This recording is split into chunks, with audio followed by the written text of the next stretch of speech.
বলো কি চাও? কি? এই দেখো, এতক্ষণ সকাল থেকে ঘুমিয়েছিল, এখন দুধ ভাত খেলো, এখন বাইরে যাবে। দেখো, দেখছো?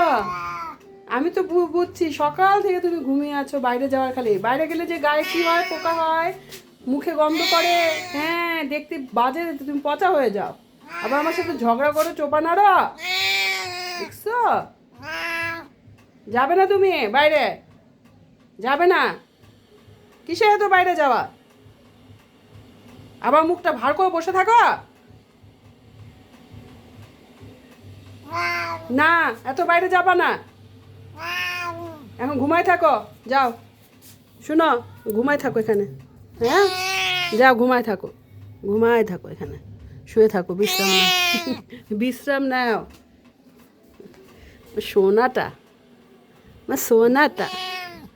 অনেকে জিজ্ঞাসা করে যে আমি আসলে আমার বিড়ালের কি, আমার বিড়ালের কৃমি আমি কি খাওয়াবো। আসলে আমার বিড়ালের যখন কয় মাস বয়স, 2.5 মাস না 2 মাস বয়স, তখন তার কৃমি হয়েছিল, পাতলা পাতলা পায়খানা করতো, জ্বর হয়েছিল। তখন আমি তাকে পশু ডাক্তার দেখাইছি, দেখায় তার ওজন মেপে ডাক্তার তার রোগ দেখে ওষুধ দিছিল, স্যালাইন দিয়েছিল, তারপরে ভিটামিন দিয়েছিল, অনেক, তারপরে কৃমির ওষুধ দিয়েছিল, তারপরে তাকে চিকেন স্যুপ খাওয়াইতে বলতো। হ্যাঁ, চিকেন স্যুপ, মানে চিকেনের সেদ্ধ পানিটা খাওয়াইতে বলতো।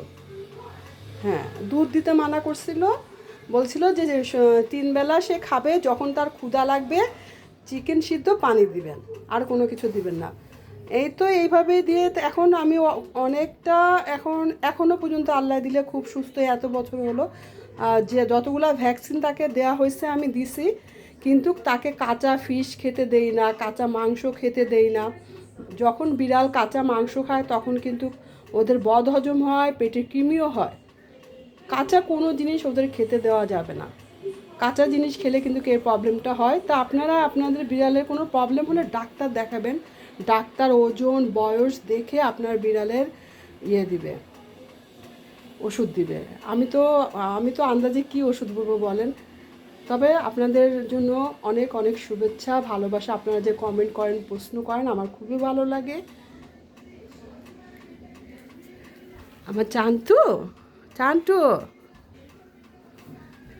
আসলে একটা, যারা একটা কোনো কিছু পুষে না, তাদের একটা মায়া হয়ে যায়, তারা আসলে অস্থির হয়ে যায়। একটা সন্তানের যেমন, সন্তান যেমন অসুস্থ হলে মা অসুস্থ হয়ে যায়, তেমন একটা পেট অসুস্থ হলে সে অসুস্থ হয়ে যায়। আমি এই ফিলিংসটা বুঝি।